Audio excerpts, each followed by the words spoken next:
Hello, ideal audience. Hope you're having an awesome day, evening, or whatever time you're watching this video.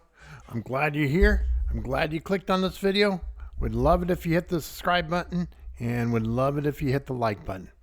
So I'm very excited for the William Tell event that's coming up this week on December 10th.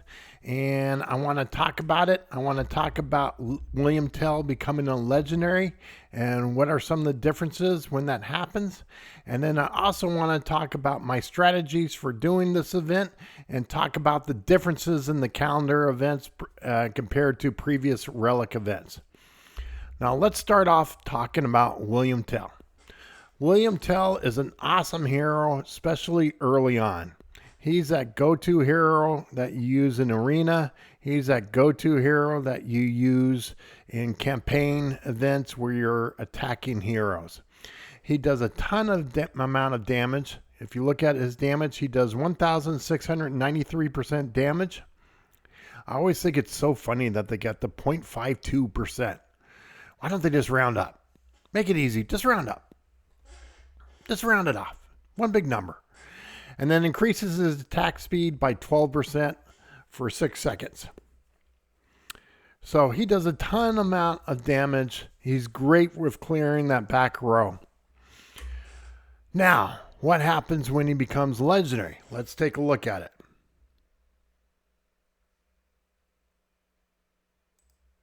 There we go. I brought their video up just to the part where they talk about William Tell. Let's play it.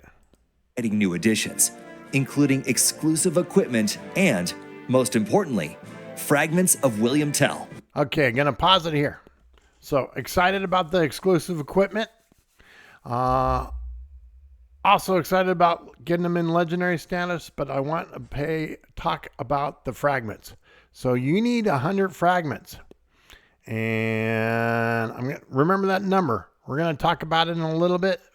100 fragments is not going to be easy. All right, let's play the video.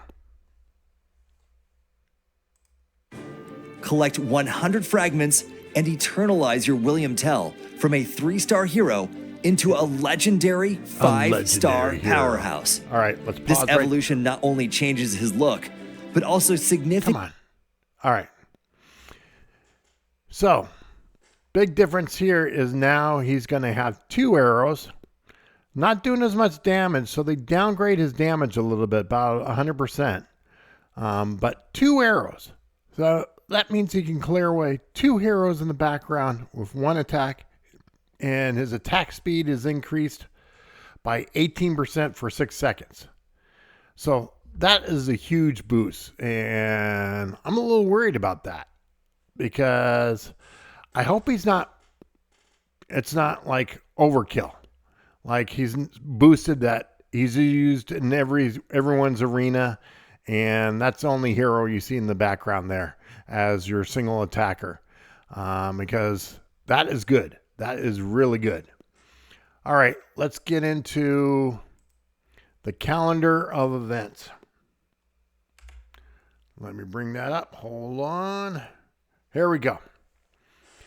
All right, so the first big difference is this is a 31-day event versus the previous Relic event on Thor's was 21 days.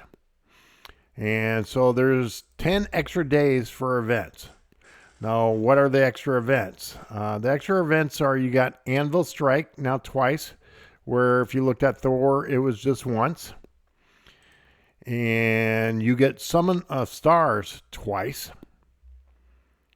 Where here, it was just once. You get Rally Heroes as once. But the other thing is increased. You get Stamina Rush. You get 4 Stamina Rushes versus 3 there. And you got 4 Culture Events versus 3 there. And let's see. Anything else? Historic Spoils. You got 2. And where you only had 1 there. So a lot more event activity. Now, remember that number where I talked about fragments? I said 100. Your max fragments out of this whole event is going to get 135. So it may be challenging to get 100 fragments. I did not play this in the beta, so this is going to be a complete surprise to me on how this plays out.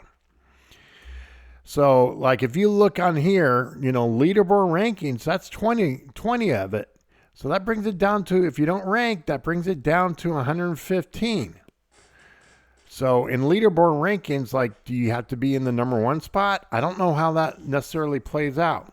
So this may be the type of event where, you know, maybe they pulse it in and out and you have to do it twice to really get it up to above 100 fragments. It may not be a cakewalk getting that 100 fragments. So let's take a look at the events that give you fragments. Now, you get fragments in culture events, where previously you did not get fragments in culture events. So you'll have an opportunity to get 5 fragments. Question is, how do you get those 5 fragments? I hope it is just a reward and is not a ranking like where you have to be in the top 10% or 5% or whatever it is in the gold, because I am never in the gold. So if you have to be in the gold to get that 5, I can kiss these fragments goodbye. So we got Stamina Rush. That was the same in the previous event. But if you look at some of the heroes, you get 25. Opportunity for 25 and 25. That is 50 fragments in some of the stars.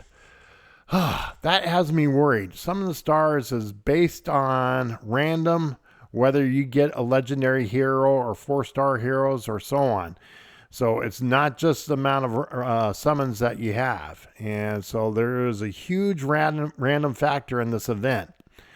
And I don't like using a ton of summons in this event, but I may have to max out here and not focus as much on Rally of Heroes. I like focusing more on Rally of Heroes because that's based on the amount of summons that you use. So you could start off real horribly on this one. And then, so Rally of Heroes, you have an opportunity to get 15 fragments. So those are your opportunities for fragments. Other events do not give you fragments. They just give you the snowflakes. So what did I do? I did a handy dandy spreadsheet. Let's go look at it. So this spreadsheet, the link will be down below in the description if you're interested in downloading this spreadsheet. But this will show you all the different events, the start dates, the end dates. It will show which events have fragments. So I highlighted them in yellow, all the events. You can also filter if you want to filter just fragments. Just select right here and select yes, and it will show you the events with fragments. It shows you all the different amounts of snowflakes that you can earn with a total of 58,000. See right here. Without the main event, you can opportunity to get 30. Your opportunity here through all the different events is 105. So that doesn't leave a lot of room for error. And then I also color coded the events to kind of match the calendar, except for the Tesla events. I made them all dark blue, and the cultural events, I made them all light blue. So feel free to download the spreadsheet if you're interested in. Again, the link is down below, and I hope that helps you out with planning on how you're going to participate in events and where you're going to focus on. And that's all I got. I hope you liked this video. Hit the thumbs up, subscribe. Definitely more videos coming out.